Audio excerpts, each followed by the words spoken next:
This is the Mobile Home Park Lawyer Podcast with Ferd Neiman. If you're looking to generate wealth and passive income in the lucrative world of mobile home parks, you're in the right place. You'll discover solutions to the common legal and operational pitfalls and how to optimize parks to maximize income. Your host is in the trenches. He's a real estate attorney, financial analyst, and mobile home park investor and operator. Now, let's turn it over to Ferd Neiman. Welcome back, Mobile Home Park Nation. Ferd Neiman here again, Dave. Another episode of the Mobile Home Park Lawyer Podcast. Got another great guest per usual. This guy hails from Tennessee, but he's originally from my home state here in Missouri. Excited to hear his story and his company's background and the services they provide. Please help me welcome my guest, Kirby Horton. Kirby, thanks for coming on, man. Well, Ferd, good morning. How you doing today? Hey, beautiful day here in Kansas City. I hear you. A little chilly, but it's a nice day. Well, thanks for having us on the episode here. We appreciate it. You got it. Well, you told me some of your background. Why maybe tell the rest of the group here how you got started and what you guys do, and we can go from there. Okay. Again, I want to thank you for having us on, and we followed you for the last several years. Your product, what you've done, and it's we've used some of your legal services. We appreciate everything you've done for us on the documents that you've prepared, and nice work there. Our company, the firm, as you mentioned, we're based out of Tennessee, but we have crews that are in Little Rock, Indiana, North Carolina, South Carolina, Alabama, and Georgia.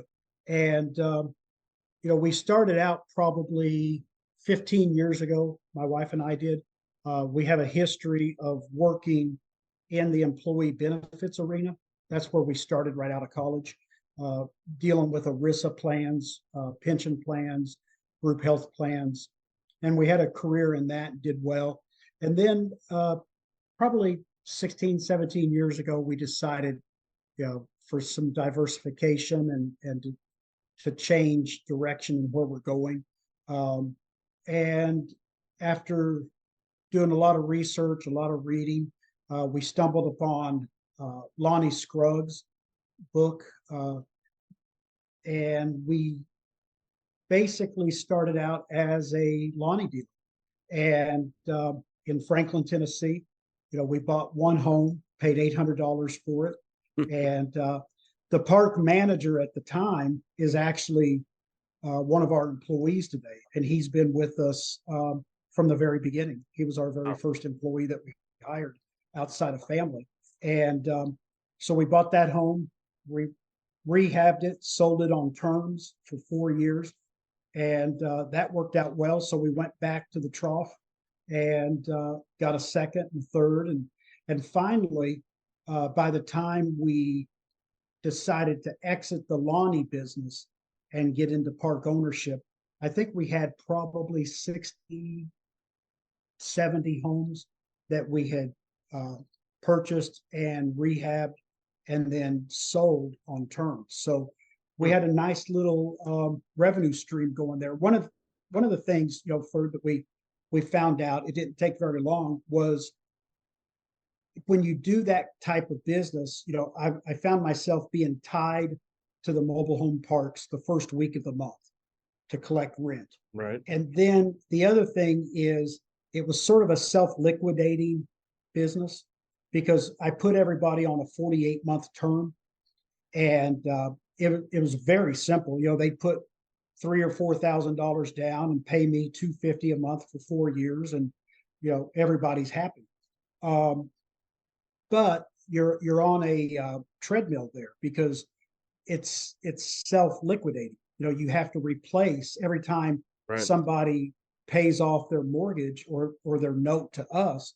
We had to go in and find replacement homes for that. And then around that time also, Dodd-Frank came into the SAFE Act, was implemented, and there was thousands, probably millions of dollars spent on legal fees trying to figure out, how to be compliant. And maybe even to this day, I'm not sure that anybody ever figured out the magic bullet to be compliant. Everybody's got their opinions, but it just got to be a little dicey, with the SAFE Act and the concern about if we were doing things right. And so we basically realized that owning the dirt, owning the mobile home community itself was a better way to go. So we let all of the Lonnie homes run off the books, and we didn't replace them. And we just started purchasing and working in the mobile home parks themselves. First one we did, we lost about $70,000 simply because we didn't know what we were doing. We knew how to buy and rehab and resell mobile homes, but we did not know really the first thing about running a park or doing due diligence before we purchased it. And but we learned a lot. It was relatively inexpensive tuition, to get into the game. And after that one, we never lost a penny on any park after that. So it's been full steam ahead. I think we've been involved in probably close to 100 parks at this point that we've gone into. We typically look for distressed properties, properties that have low occupancy, a lot of empty lots, heavy on the POH as opposed to TOH. Then we just go in and do our deal. We convert the POHs to TOH, infill the vacant lots, improve the community, add value to the life of the residents that are living in the community. And then once you've added that value to their community, then you can justify rent increases, which increases the value of your asset.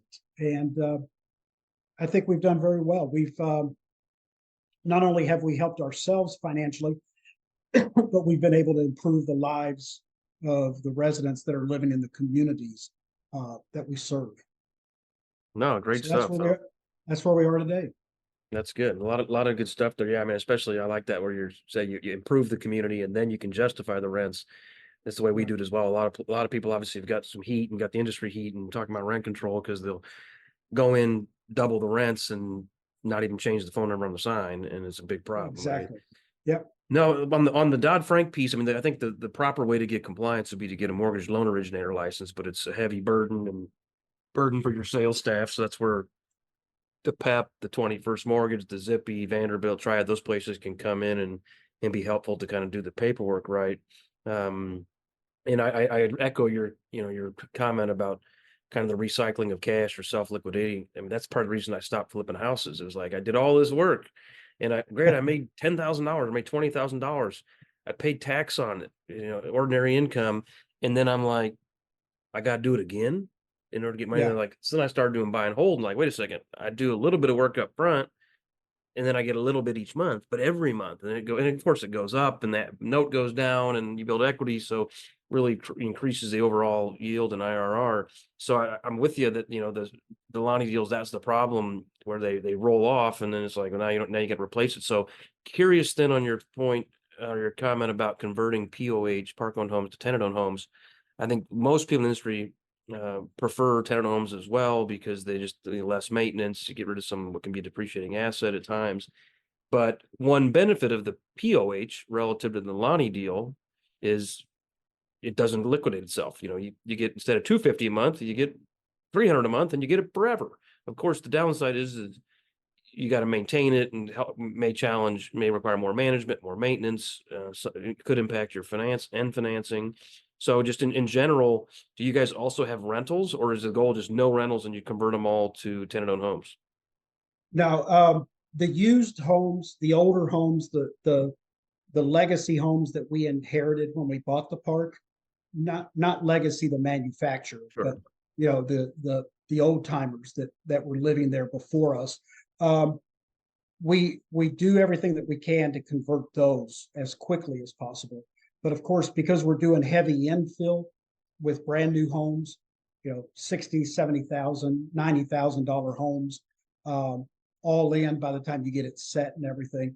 It's we've not done an exceptional job in selling those homes for a variety of reasons. I think we bring in so many homes so quickly, the absorption is from a sales point of view is very difficult.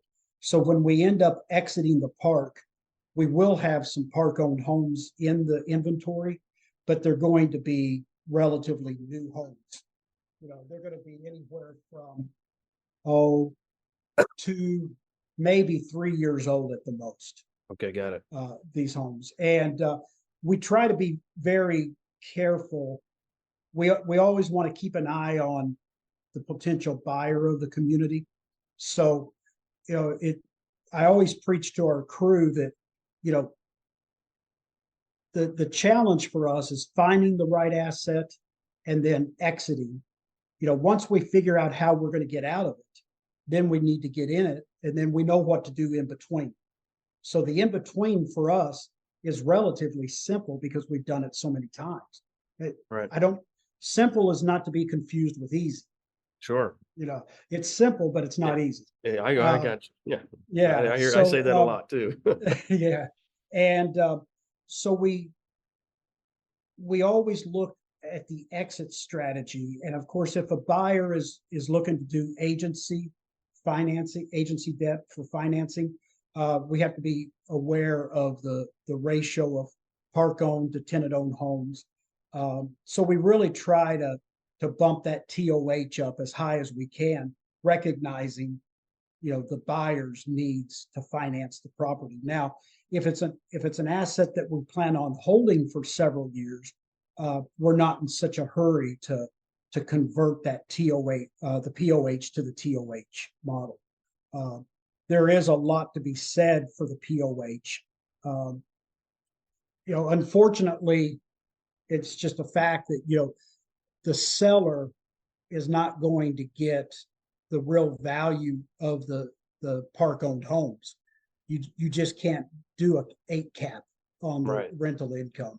So, you take a haircut there. So we recognize that with the asset that we're working on. Are we going to sell it, or is it going to be a intermediate or long-term hold?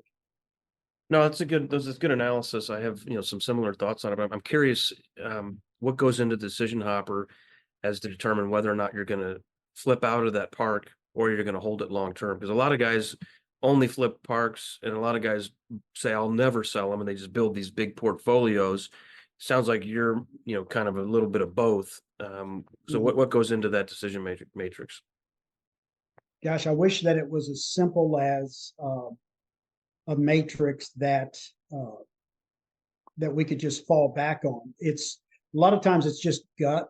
You get into a deal and you think that this is something it's close to a vacation spot that we like to go to. It appears to be relatively easy to handle, and then you get in there and you find that the municipality is not friendly. They don't like working with mobile home parks. In fact, they would prefer that we not even be there. Right.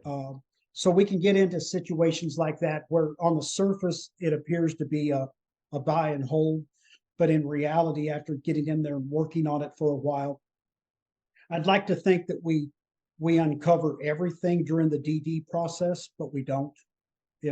I do think that we're better each time that we do the DD, but invariably you end up missing stuff, and hopefully what you miss is going to be inconsequential. It's not going to wreck the train. But you get in there, and one of the best parks that we ever had, we sold, and to this day I still regret selling it because it was such a easy operating park and cash cow. The offer, I think we sold it maybe 3 years ago, when cap rates were really, really low. And it was just very appealing and tempting, to take that and run with the profits. And I've done the same thing. I've done the same thing. Like, it was so easy to run. Why did I get rid of that? But that's why somebody paid a premium.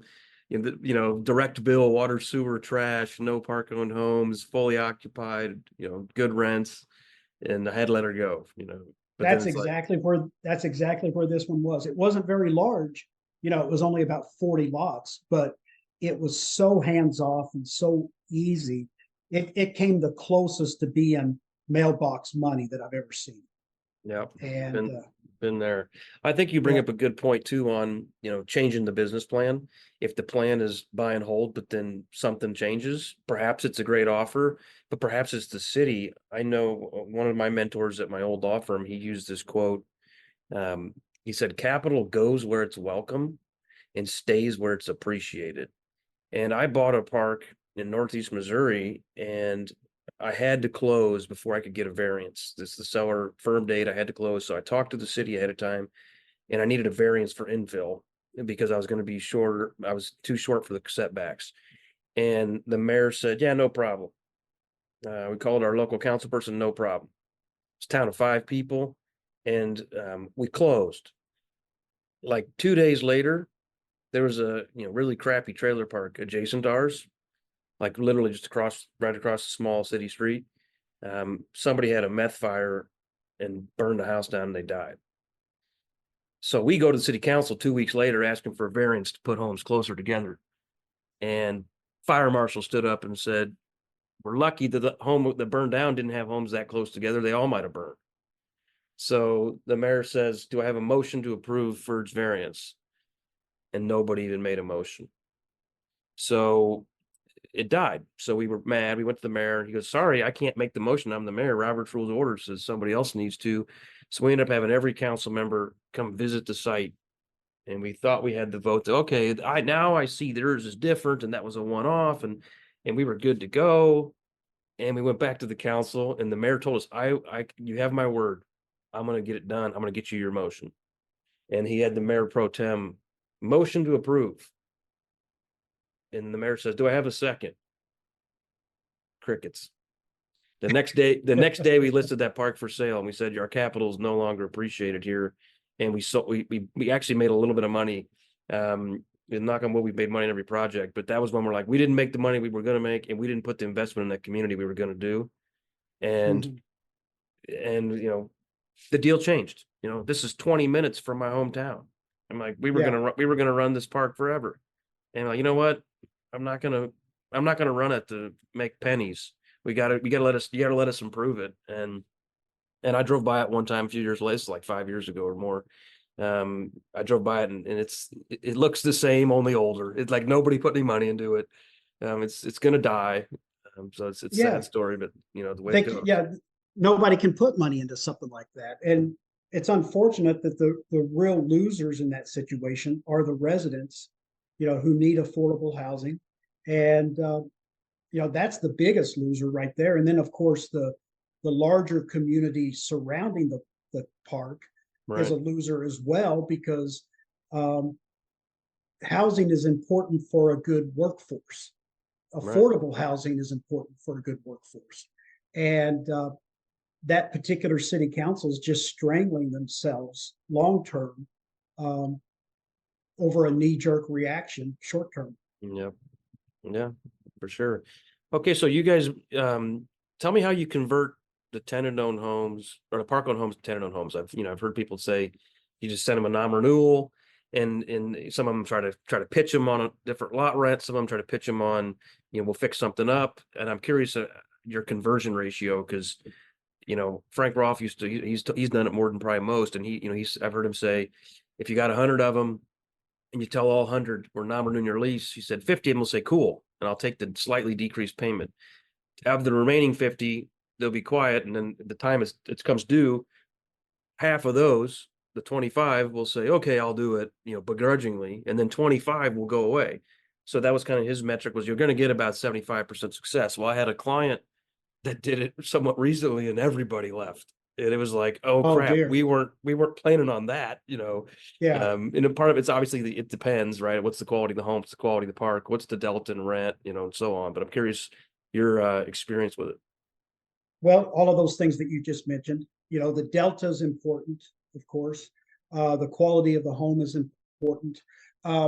We don't take the heavy hand approach that Frank suggests.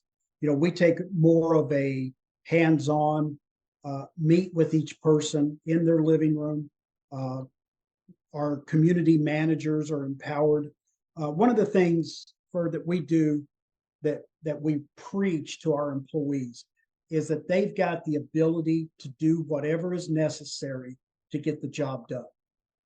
I mean, we will support them. We've got their back 100% for them to do what has to be done to accomplish the mission, as long as 3 criteria are met. And those 3 criteria is that it has to be legal, it has to be moral, and it has to be ethical.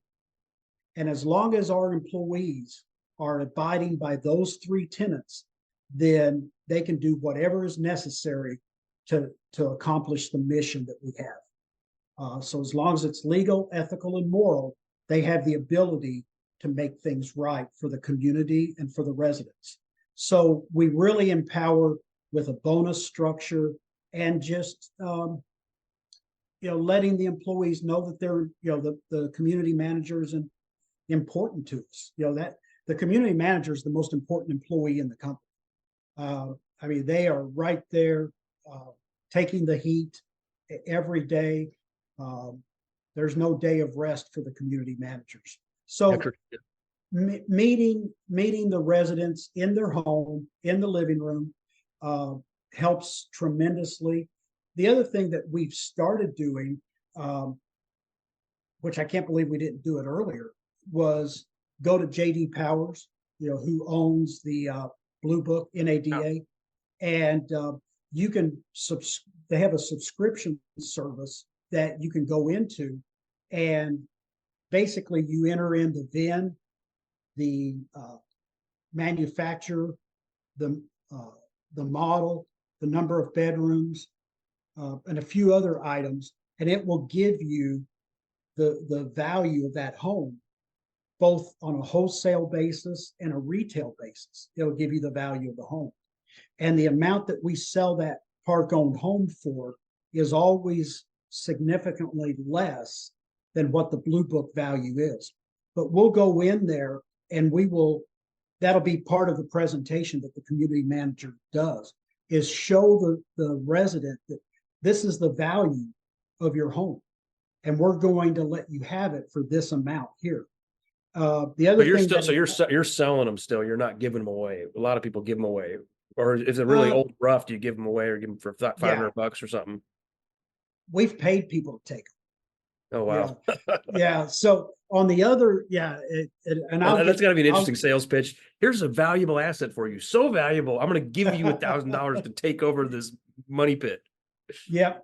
And I'll get into that here in just a minute. But one of the things that the Blue Book or the program allows you to do is it'll ask you, is the home in a community or not in a community? And if it's in a community, then it has the 5-star rating. Is the community a 1, 2, 3, 4, or 5-star?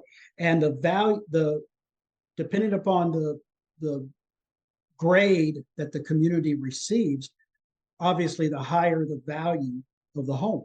Right. So we go in and we pave the streets. We take to the landfill all of the dinosaur homes that don't belong there.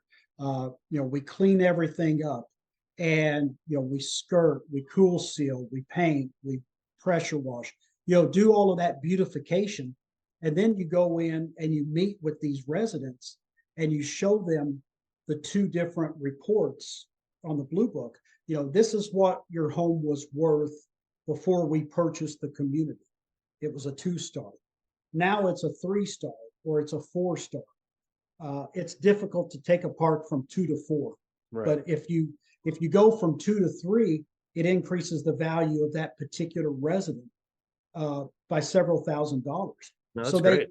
They really see that and they appreciate that. And then, you can also use that as ammunition and backup if you're going to be passing out rent increases to the tenant-owned homes. Those people that have lived there forever. You can go in and show them that because of what we have done in your community, we've actually increased the value of your home by this amount, by several $1,000s. So that's why we're increasing the rent, because we invested hundreds of thousands into the community, which, a rising tide will lift all boats. And the value of their particular home has gone up because of the investment that we made into the community.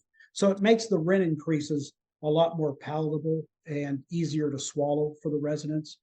And circling back to giving away the homes, or actually paying somebody to take them, you are going to have homes that just, just about every park, you're going to have those homes that aren't worth very much at all. Or you're going to have to put thousands and thousands of dollars into it to make it worth it. And the thing is, once you put thousands of dollars into that old home, you still have an old home at the end of the day. So a lot of times, if we have situations like that with those old homes, we'll go in and we'll explain to the people that we're going to give you the home, and we'll even go one step further. We will give you a credit of $500, maybe $1,000, maybe $2,000 for material that you purchase to rehab the home yourself. The only thing that we ask is that you bring us the receipts and you show our manager, our community manager, you show them where the material has been used on that particular home. So if somebody wants to go to Home Depot and buy $1,500 worth of flooring, or $600 worth of paint, or whatever it is they need to buy to get that home into the condition to live in, we will help finance the purchase of that material and not charge them any lot rent while they're working on the home. As long as we can see that they have actually put that material into the home and are making progress, then we'll give them credit, or we'll write them a check for the money that they've spent improving that home. The one thing that we don't want is somebody to go out and buy $2,000 worth of material and then go sell it to somebody else, Right? And then expect us to reimburse them. So you've had that happen before. We've had that happen before. I've been there. Yeah. Just about everything we do today is a result of something that's happened in the past. Right. They say good experience good judgment comes from experience. Experience comes from bad judgment. So yes, and it's very seldom ever free. Right. So when we give away homes sometimes, and when we do now, we used to say, okay, we'll give you the house, but you got to paint it, you got to fix the outside, and then that didn't happen. So now we say it's a free home. Pick the colors. I don't care what color they are of these 16 choices. You pick the color. We'll paint it. We're going to fix the deck. We're going to stain the deck, and we're going to clean the yard and power wash the home or whatever else. And that's going to cost $500 or $1,000, and say, we'll give you that $1,000 worth. Or we may say you pay us $1,000 for the home, but then but it's just really for labor. You pay our crews. The home was free, but you pay for the upgrade. Right. Exactly. And it works. Usually if you vet, if you just give the home away as a handyman special with no incentives, your success rate is going to be significantly lower, we have found. And you put the burden on the new homeowner, to improve it. And it makes perfect sense. If your lot rent is at, say, $350, and you have a pretty decent delta, now all of a sudden you've got a $450 lot rent, maybe $475, $500 a month lot rent. It certainly is worth it, to do that. Yeah, good point. Now, I excuse me. I know you mentioned before we start recording, you guys do hundreds of infills, and you got some of your own set crews. I'm curious, do you guys do your own transport also, or do you hire out the transport? No, we don't. We have the manufacturer arrange the transport. Because you're basically buying all new homes. Yes. Yeah. I would say for probably 4, maybe 5 years ago, a lot of the manufacturers would allow you or encourage you to do your own transport. But that really got complicated. We would have situations where our transport guys would show up at the factory to pick up the home, and the home wasn't ready, or it was on their lot, but there were 3 or 4 other homes in the way. So then the mover is sitting around waiting, for those other homes to be repositioned on the lot before they can get to the home that we have. And then by the time they get it to us, it's already the end of the day. It just got very, very burdensome and complicated. But I find that today, most of the manufacturers will handle the transport from the factory, to the community. Yeah, and that's whenever I buy new homes, I always let the manufacturer run it. For used homes, we got to organize a lot of it ourselves, and we've looked at even in-house crew. We got a guy that's quasi in-house.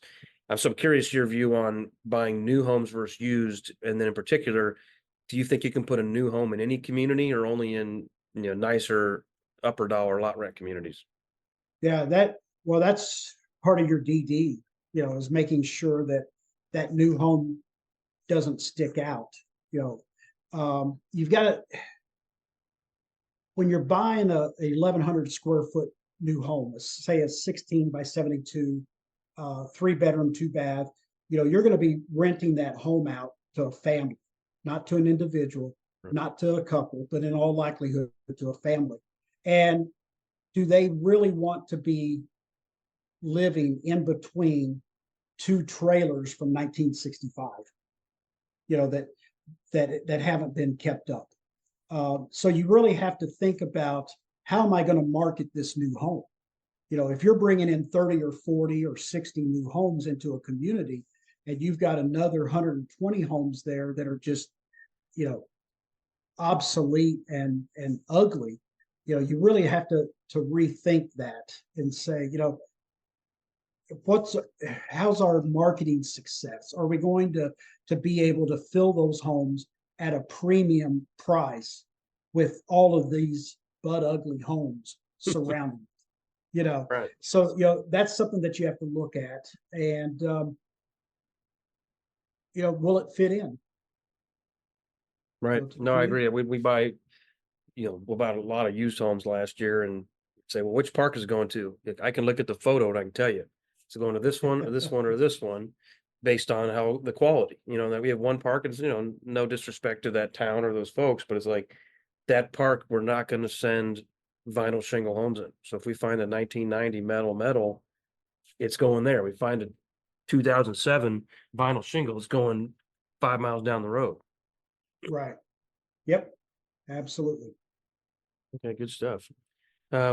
Well, what other tips or tricks do you want to share with our audience, Kirby, or other comments you want to share before we? Well, yeah, last year, I think, 2022, we probably brought in somewhere between 400, maybe 500 new homes. It was a good year for us. We're seeing a slowdown in 2023. Interest rates, have impacted that some. The other thing that we're seeing is, there's a very large disconnect between buyers and sellers of parks today. Sure. There's always a disconnect, and that's why the real estate brokers serve such a valuable function, because they help eliminate that disconnect, that gap between buyer and seller, and they bring it together. But today, the gap is huge. The disconnect is really huge. The sellers are still believing that their homes or that their park is worth, a 6 cap or a 5.5 or a 5 cap, which the buyers today know better, that it's not. If your cost of funds is 8% and you're paying a 5 cap for the park, it's not going to work. And so we're seeing a slowdown on the infill that we're doing for ourselves, because the opportunities are more scarce, I should say. But what we did find was that we're being asked by other owner operators, would we help them bringing in homes? So that's become a little profit center within the company that we're projecting to grow significantly, and probably 2024, 2025, I would guess that the revenue from contract work, that we call it, is probably going to exceed the revenue from the actual parks that we own. Wow. So we're getting calls, from a lot of operators who have anywhere from 5 to 60 homes that they want to fill in a park.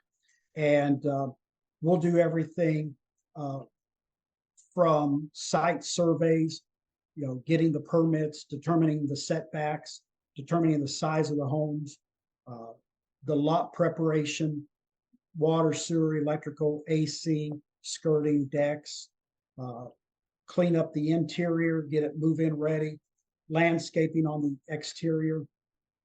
So we've been doing a lot of that the last several months, and our pipeline is filling up quickly, for 2024 on providing that contract work like that. And do you guys select the homes and order the homes, or does your client do that? Ultimately, it's their decision. We have some preferences. We have some manufacturers that we've had a lot of good success with over the years, and we highly recommend looking into those. We also work with the different financing organizations to help put together, especially for the guys that have never done infill in their park before. Sure. It can be pretty daunting, as making phone calls to the finance companies to purchase these homes, talking to the manufacturers, getting the right type of home, OSB wrap, all of these different things that a first timer might be unaware of. And even guys that have brought homes in, they know it's simple, but they also know it's not easy. And so being able to provide an A to Z solution is a real value to our fellow park owners. But to answer your question, circling back, ultimately the decision to purchase the home is going to be the park owner's decision on which manufacturer they want to go with, which models they want to go with, how much they want to spend, that type of thing. Okay, good. Well, you guys have an impressive operation. It's good to see you doing all those different scopes and different attack plans on projects. Well, thank you. I think a lot of it's just survival. You just we really didn't go into it with a master plan other than to be proud of what we do. I like to tell our people that we're better than we were 6 months ago, and we're going to be better 6 months from now than we are today. So just wanting to do the right thing for everybody is important.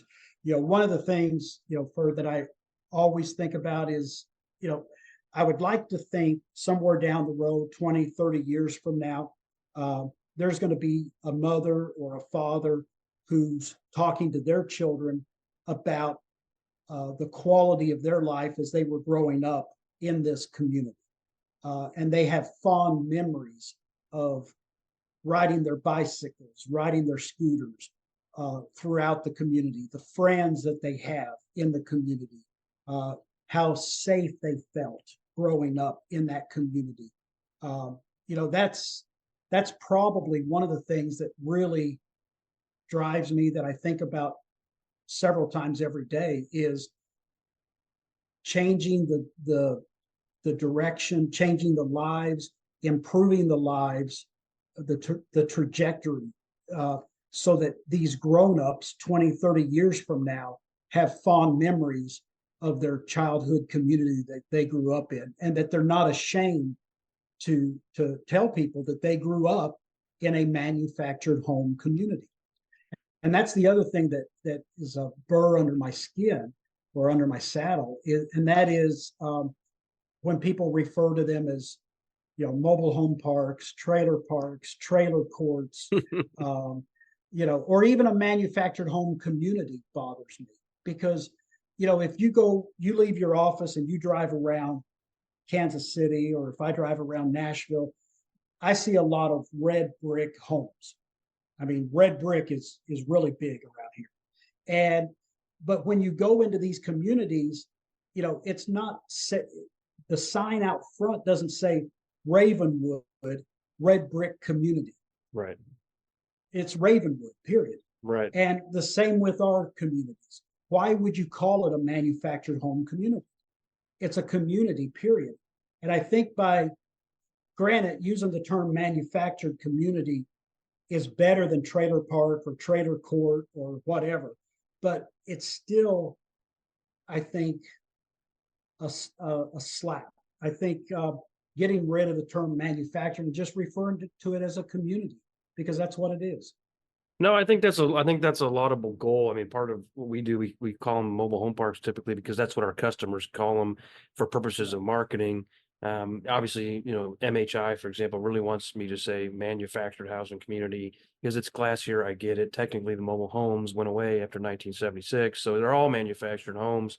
But I think it'd be nice to get there. I think that's going to take a big industry swing for the residents, for the citizenry, the society to recognize the naming. So I think, but I had a friend of mine, his mom owned, or his grandma lived in a manufactured home in Wisconsin. And he said, you know what they call I said, was you live in a trailer park, a mobile home park, or a manufactured housing community? He said, you know what we call them up there? I said, what? He said, a neighborhood. And I was just like, that's, they figured it, they got it done right up. That's your goal. He articulated a different way, but it in pockets, and that's what they call it. And then in certain portions, it's not a stigma, and take Florida, for example. A lot of people, it's their second home, right? But not that everybody needs a second home but to have it where there's no, shame about it and no bad memories. And I think that's great, that you're able to play a part in that. And that's what some of this stuff isn't that expensive. It's not inexpensive, but adding a playground, adding a dog park, adding a pickleball court. That's not like crazy expensive. Fixing the roads is expensive. Okay. It has a big impact, but it's super expensive. Right. So, that one you may have to, you can't tackle every park because some parks are worth 300,000 and they got $300,000 of road problems. Right. But if the park's worth $1 million and it's got $100,000 road problem, you can probably absorb it, and you're not going to get that in the first rent increase, obviously, but over time you can absorb it. So I think you're doing a good job playing a part in making these communities better. So appreciate it. Well, Kirby, any other final thoughts, or where can people find you if they want to reach out after this episode? Well, of course, our website is thefirmmhp.com. So thefirmmhp.com. Email address is kirby.horton, kirby.horton @thefirmmhp.com, or LinkedIn, obviously there. So reach out, and we're going to be in Louisville in a few weeks. We're going to have a pretty good crew there. I think we've got 9 or 10 of our team members that are going to be there with us. So we're looking forward to that. We always try to hit Seco and Chicago in November for the leadership conference. So, look us up, say hi, and we'd be happy to engage in conversation. It's a fun industry. It's interesting. You learn something every day, and you just shake your head every day saying, who'd have thought it? The craziest stories, right? Haven't seen that one before. Right. It's it's all the time. It's like another crazy story that none of my friends are going to believe, but it really happened. It really happened. That's right. All right, Kirby. Well, I appreciate it. Thank you. Well, hey, Ferd, thanks a lot. Take care. Take care. You've been listening to the Mobile Home Park Lawyer Podcast with Ferd Neiman. Ready to learn more? Go to www.themobilehomelawyer.com for free resources and materials to help you succeed. If you love the podcast, go to Apple Podcasts, give us your review, and subscribe today. Thank you for listening. Neither the Supreme Court of Missouri nor the Missouri Bar reviews nor approves certifying organizations or specialist designations. The choice of a lawyer is an important decision and should not be based solely upon advertisements.